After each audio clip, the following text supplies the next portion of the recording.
Maka orang Islam yang beriman menganggap mati itu hal yang biasa. Yang menjadi permasalahan kita, bekal apa yang telah kita siapkan untuk itu. Kita kalau mau pensiun, persiapan bekal untuk pensiun luar biasa. Persiapan kita untuk pensiun, menghadapi pensiun 1 tahun sebelum, persiapan kita luar biasa. Tapi bagaimana dengan bekal untuk pensiun kita yang sebenarnya? Ada cara berpikir kita yang keliru. Kita tanya kepada anak-anak muda kita yang ulet, bersemangat bekerja, bahkan gigih dada bekerja, kata, bahkan semangat, bahkan luar biasa semangat bekerja. Oh Ustadz, wateka tuha tingah ilun santai, saya bisa dengan keluarga, dengan anak cucu dan sebagainya. Yang perlu kita meluruskan, di dalam agama tidak ada istilah pensiun, apalagi kita berhenti untuk berkarya hingga masa yang telah ditentukan oleh Allah. Tidak ada istilah pensiun di dalam kehidupan kita. Maka ada pejabat-pejabat kita, kalau kita tanya, luar biasa persiapannya agar dia lebih santai nanti di masa pensiun, hidup nyaman dengan anak cucu dan sebagainya. Di dalam Islam itu tidak ada istilah pensiun. Menyenekaji-kaji, tunggu. Ternyata pundi amal ibadah kita yang mudah-mudahan menjadi pahala itu lebih besar dan lebih banyak setelah kita pensiun dibandingkan ketika masih kita bertugas. Di depan kita ini itu ada tugas-tugas kemanusiaan. Di hadapan kita nanti setelah pensiun ada tugas-tugas umat yang harus kita lakukan. Jadi lu pensiun ketemu kadang-kadang kalau mau tidur di rumah, tidak mau bersosialisasi, tidak lagi mau mengabdi kepada umat. Ada tugas-tugas yang lebih besar dan lebih menantang setelah kita purna tugas. Maka tidak ada istilah pensiun di dalam kehidupan kita. Masjid ini membutuhkan orang-orang yang punya visi yang benar di dalam kehidupannya. Masjid ini membutuhkan orang-orang yang punya pikiran untuk membangun masjid. Lembaga-lembaga pendidikan Islam membutuhkan orang-orang yang cerdas pikirannya. Maka harapan orang-orang yang telah purna di dalam tugas, karena itu mekanisme dan prosedur negara, ketentuan negara, maka terus kita berkarya, terus kita berbuat dan berkreasi untuk kemaslahatan kaum muslimin. Maka Nabi kepegah sabo istilah dengan umrun sanin, umur yang kedua. Umur yang kedua yang dimaksudkan oleh Rasulullah setelah kita mati, orang yang hidup ini menyebut-nyebut kreasi dan karya baik kita. Orang menyebut kita karena kebaikan kita, orang menyebut kita dengan karya dan kreasi kita di dalam kehidupan. Sehingga nantinya kita akan menjadi umur sanin, umur yang kedua, di mana orang yang hidup itu terus mendoakan kebaikan kita. Itu yang kita harapkan, hadirin yang mulia. Maka menarik sekali kalau kita melihat sejarah Abu Ayyub Al-Ansari. Abu Ayyub Al-Ansari, kenapa dia menjadi seorang sahabat yang perlu kita contoh? Karena dia sempat hidup di 3 fase. Fase yang pertama masa kenabian. Fase yang kedua masa Khulafaur Rasyidin, 30 tahun kepemimpinan Khulafaur Rasyidin. Kemudian fase yang ketiga pada masa kekhalifahan Bani Umayyah. Abu Ayyub Al-Ansari ini sempat hidup di 3 fase itu. Maka dia menjadi contoh bagi kita. Yang menariknya ketika hijrah Nabi Muhammad SAW ke kota Madinah, dengan wahyu ataupun petunjuk daripada Allah Subhanahu wa taala, Nabi Muhammad SAW tempat tinggal pertama beliau menginap beberapa lama di rumah Abu Ayyub Al-Ansari. Abu Ayyub Al-Ansari syahid di Konstantinopel. Ketika pasukan Bani Umayyah berperang dengan tentara-tentara Rum untuk tujuan menguasai Konstantinopel. Di sana Abu Ayyub Al-Ansari syahid. Sebelum beliau syahid, beliau mengatakan, "Wahai sahabatku semua, seandainya aku mati nanti,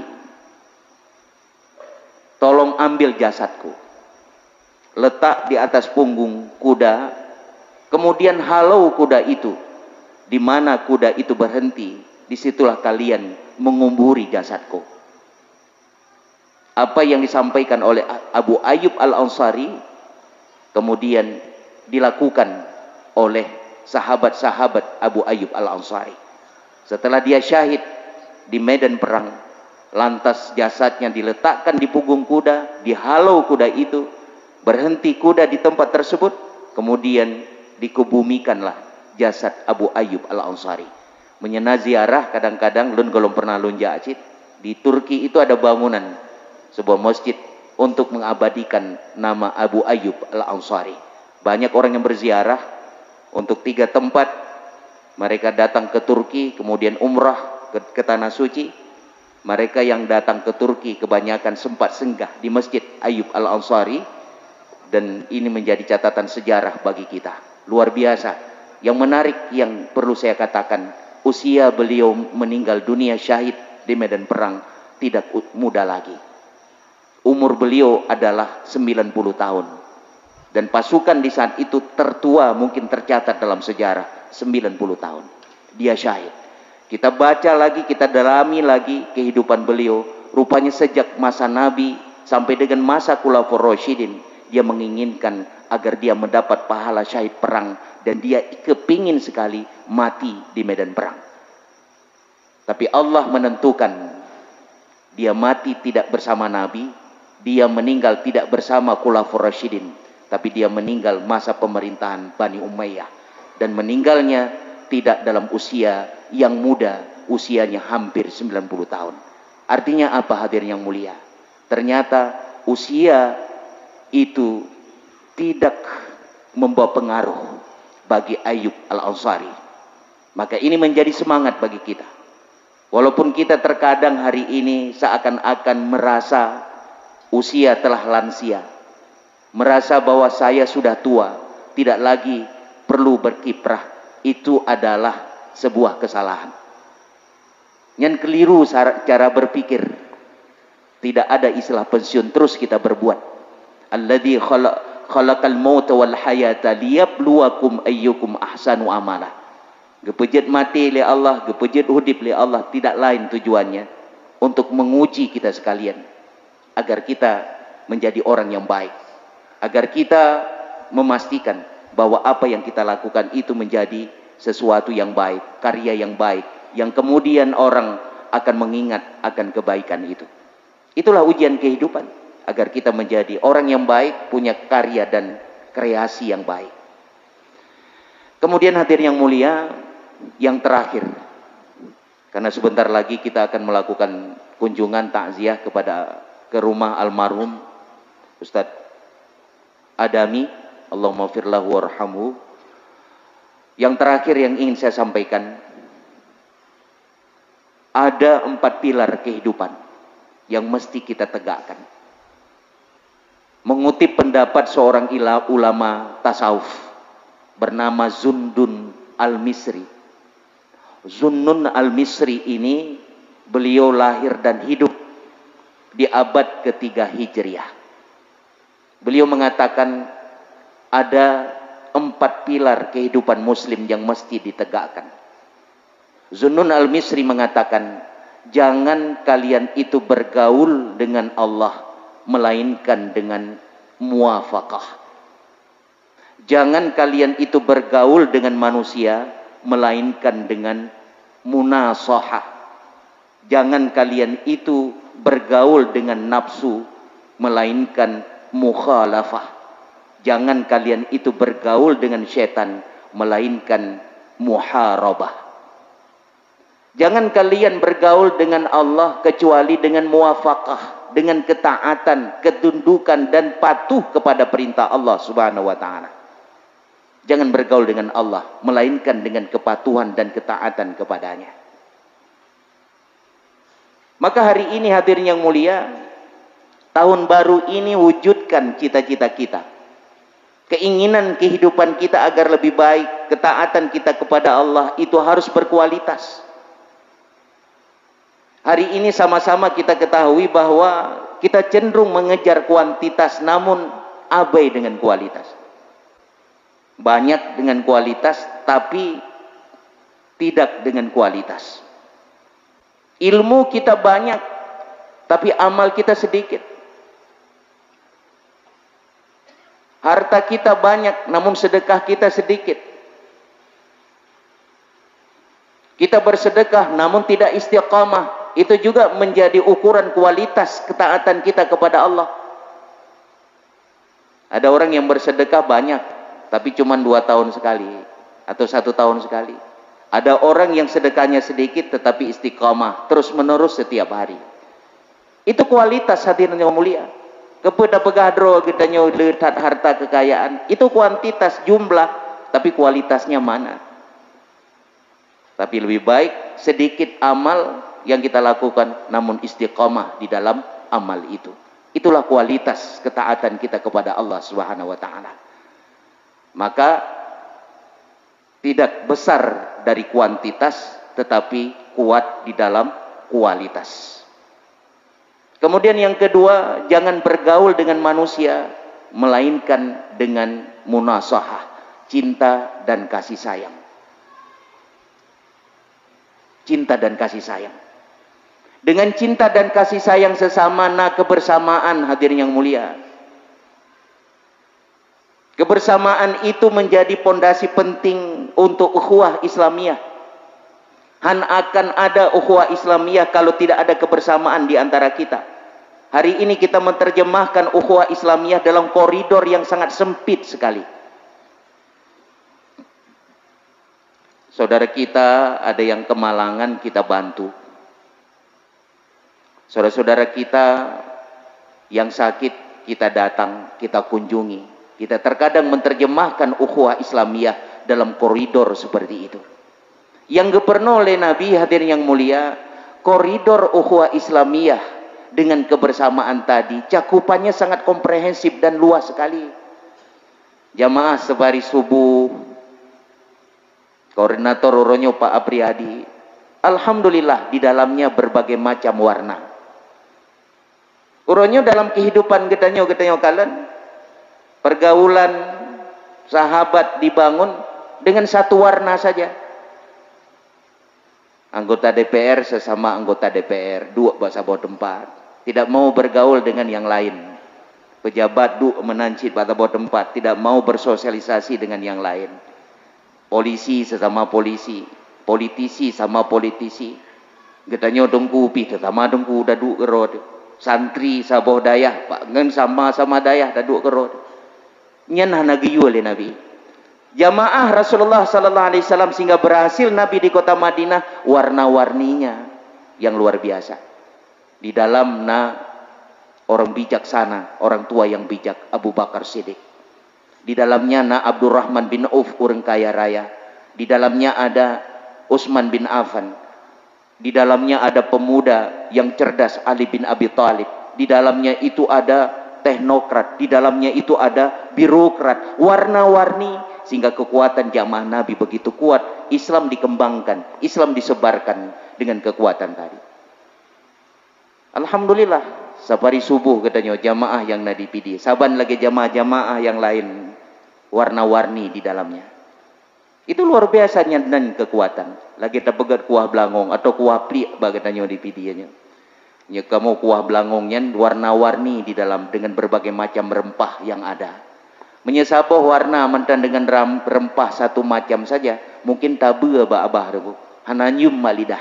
Tapi coba warna-warni macam-macam dalam kuah belangong, begitu sedap ketika kita rasa makanan itu. Begitulah jamaah, kekuatan yang diajarkan oleh Nabi, warna-warni dalam jamaah.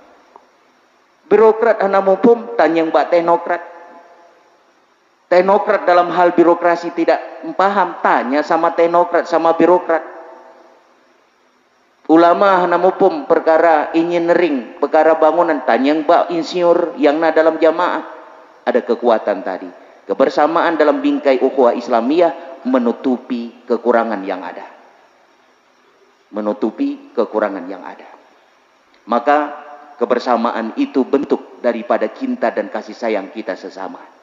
Kemudian secara singkat dan yang ketiga hadirin, Jangan bergaul dengan nafsu, melainkan kita mengingkarinya.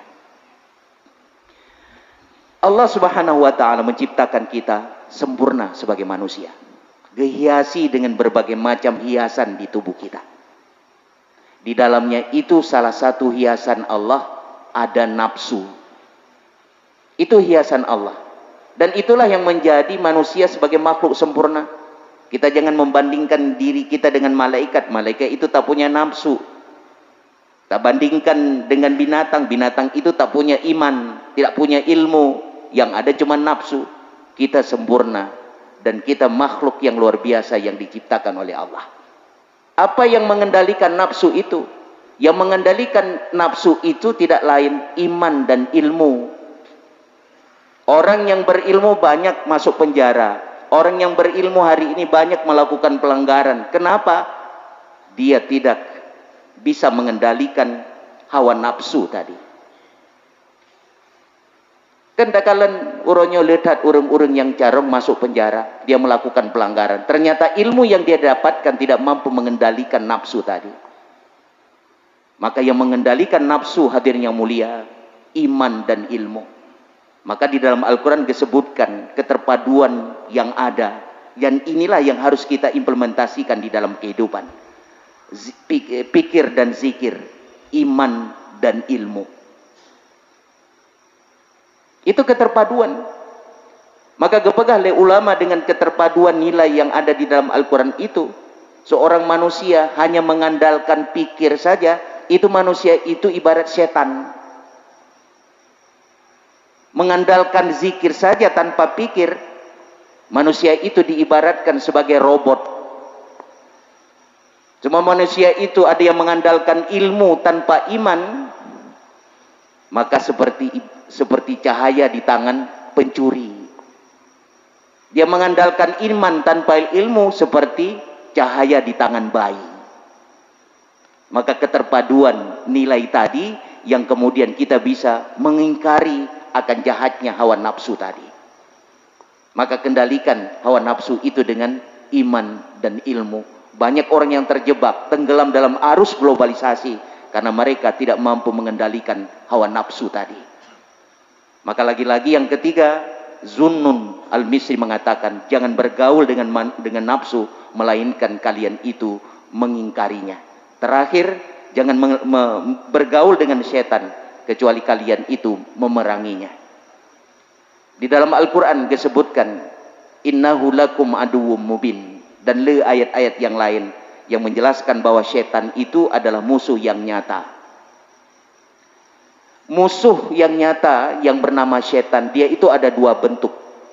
Ada setan yang berwajah jin, dan dia berbeda alam dengan kita. Dia dapat menatap kita, kita tidak bisa melihat dia. Ada satu lagi yang jenis yang perlu kita waspadai, setan yang berwajah manusia. Dan inilah yang menjadi tantangan terberat bagi Nabi dan Rasul sebelumnya ketika menyampaikan dakwah. Setan yang berwajah manusia. Di dalam Al-Quran Allah jelaskan, setan yang berwajah manusia selalu merangkai kata-kata yang indah untuk menyesatkan manusia. Yuriduna liyutfi'u nurallahi biafwahihim wallahu mutimmu nurihi walau karihal kafirun. Mereka bermaksud untuk meredupkan cahaya agama Allah dengan tipu mulut mereka. Akan tetapi Allah terus menyempurnakan cahaya agamanya walaupun orang-orang kafir itu membenci. Maka hati-hati dengan setan yang berwajah manusia tadi. Tantangan sangat besar bagi kita hari ini. Dan tantangan ini pula tidak hanya kita rasakan. Nabi-nabi Rasul sebelum juga merasakan tantangan terberat ini. Uronyo lihat manusia yang punya budi pekerti yang buruk. Nyan setan. Setan bukan dalam bentuk manusianya, tapi perilakunya seperti perilaku setan. Banyak hari ini orang-orang di luar sana berperilaku setan karena tujuannya hanya untuk memporak-porandakan kekuatan umat Islam. Berita hoax, ujaran kebencian, tidak lain maksud daripada mereka untuk memecah belahkan kekuatan kita. Nyotun politik tunggu, menyahana aral melintang 14 Februari 2020 yang akan datang. Ada pemilihan legislatif dan pemilihan presiden. Uronyo dimulai oleh kelompok-kelompok tertentu di luar sana. dimunculkan politik identitas. Kalau kita memilih si populan ini, Islam ataupun bangsa ini akan terbelah. Macam-macam redaksi, macam-macam narasi yang dibangun. Tujuannya adalah untuk memecah belahkan kekuatan umat Islam. Yang perlu Tuan pegang hadirin, orientasi politik kita ke depan, terutama ketika Muslim di Indonesia, di Aceh secara khusus, orientasi politik kita kemaslahatan kaum muslimin. Kemaslahatan kaum muslimin, kemudian rahmatan lil alamin. Itu orientasi politik kita. Maka sampai hari ini, dengan keterbatasan ilmu saya masih tidak setuju kalau masalah politik itu tidak dibenarkan untuk didiskusikan di masjid. Yang hanyut di masjid hal-hal yang laga. Dalam ucapan kita memfitnah orang, dalam ucapan kita menjelek-jelekkan orang, yang haram dalam masjid. Di masjid diskusi tentang politik silakan. Nabi mencontohkan itu. Yang Masjid Nabawi Tuan pegah di awal-awal ke pedang le Nabi. Nyo tempat solat walaupun hana ju'u. Di luar na balik, na tempat duduk ketika musafir datang, majelis diskusi. Yang keadaan. Ketika Rasulullah membicarakan strategi dakwah, strategi pemerintahan, strategi ekonomi, politik di dalamnya, di dalam masjid. Mereka jid kepake selesar ataupun nepunan seramu masjid kan gejak gede gak bincang masalah strategi perang, strategi politik. Tapi Nabi dengan sahabat geduk di dalam kebincang masalah masjid, masalah perkara politik. Nyan him senok hokranya, him orang kulit putih zaman, yang perkara putih politik bahurusan kamu yang berkulit putih. Urun drone di masjid mentang temayang-temayang. Patah ulama yang 4 ulama badayah. Netemu buat geron masalah politik pemerintahan biar urusan kami orang-orang kolonial. Maka uronyo hadirin ketika berbicara politik sesuatu yang tabu di kalangan umat Islam. Mahai wakal lahir te pemimpin-pemimpin yang mau ta'ah tu. Limong-limong tun tapi lahir labang-labang mekeratan. Ada tanyaan tapi hana yang lain. Maka Ali mengatakan hadirin yang mulia, kejahilan itu muncul di mana-mana hari ini. Kebaliman itu ada di mana-mana. Bukan banyaknya orang yang jahil, tapi diamnya orang yang pintar, kata Ali. Orang-orang carong seakan-akan hari ini diam, takut bersuara, takut mengucapkan kebenaran, takut untuk berkiprah di dunia politik. Maka Ali karamallahu wajah mengatakan bahwa kebaliman itu banyak hari ini bukan karena banyaknya kejahilan, tapi diamnya orang-orang yang pintar. Maka diskusikan perkara politik hadirin yang mulia. Bicarakan perkara itu. Di mana saja tempatnya. Bahkan di masjid sekalipun. Kita diskusikan masalah politik. Jangan tinggal lun banyak-banyak. Lun tanya yang Mbak Abu ada ketemu buat pertanyaan. Lun tanya yang masalah politik Orde Baru. Hanya keurusan katanya. Yang keurusan katanya. Dia begitu takut menjelaskan politik pemerintahan di saat itu. Watekabah politik katanya 24 bahnya. Tapi terkait dengan ibadah, taharah, sholat dan sebagainya, begitu detil dua tiga surah, begitu terperinci dalam penjelasan. Ketika perkara politik datanya masalah Orde Baru, tak akan dia melompatkan bab itu. 24 le abu le tengku katanya. Man uronyo lon tanya, nah penting politik lon tanya. Nah penting. Dengan kekuatan politik dakwah berjalan. Dengan kekuatan politik katanya Islam ini akan tegak hadirin yang mulia. Ekonomi akan mampu kita kuasai. Uronyo yang kuasai ekonomi dunia, ekonomi Indonesia hanya oleh 6 atau 7 orang saja. Mereka itu kapitalis. 2 diantaranya komunis. Nah, bayangkan hadirin, itu ideologi yang hari ini kita harus melawan ideologi itu dengan ideologi Islam yang sebenarnya. Kita tunjukkan keunggulan dengan ideologi Islam. Kita hantam dan kita perangi ideologi kapitalisme dan komunisme itu. Karena target mereka tidak lain adalah ideologi Islam ini harus lenyap di muka bumi. Dan itu prediksi dari Prancis Fukuyama. Dia menulis buku The End of History, akhir dari sebuah sejarah, bahwa kapitalisme itu akan unggul, ideologi Islam itu akan hancur di muka bumi. Kita pastikan bahwa prediksi dari Prancis Fukuyama itu dalam bukunya itu betul-betul tidak benar, bahwa ideologi Islam itu adalah ideologi sampai dengan kiamat tegak berdiri nanti. Makanya cita-cita kita hadirin yang mulia.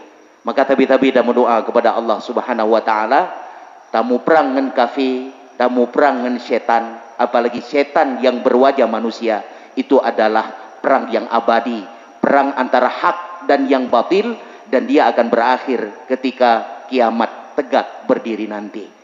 Demikian yang dapat saya sampaikan. Mudah-mudahan apa yang saya sampaikan ini menjadi bahan renungan bagi kita. Bagaimana kita berupaya sekuat tenaga agar kita hari ini lebih baik daripada kemarin, dan insya Allah hari esok harus lebih baik dari hari ini. Man kana yaumu khairan min amsihi fahuwa rabih wa huwa rabih man kana yaumuhu sawa'an min amsihi fahuwa maghbun. Man kana yaumuhu syarran min amsihi fahuwa mal'un. Barang siapa yang hari ini lebih baik daripada kemarin, mereka itu beruntung. Barang siapa yang sama seperti kemarin, mereka itu rugi. Dan barang siapa yang hari ini lebih buruk daripada kemarin, mereka itu adalah orang-orang yang celaka. Mudah-mudahan Allah Subhanahu wa taala akan menyelamatkan iman kita dan tetap istiqamah menegakkan kalimatul haq, la ilaha illallah Muhammadur Rasulullah. Ya Nabi salamun alaika, ya Rasul salamun alaika, ya Habib salamun alaika, salawatullahi alaika, ya Nabi salamun alaika, ya Rasul salamun alaika, ya Habib salamun alaika, salawatullahi alaika. Wabillahi taufiq wal hidayah. Assalamualaikum warahmatullahi wabarakatuh.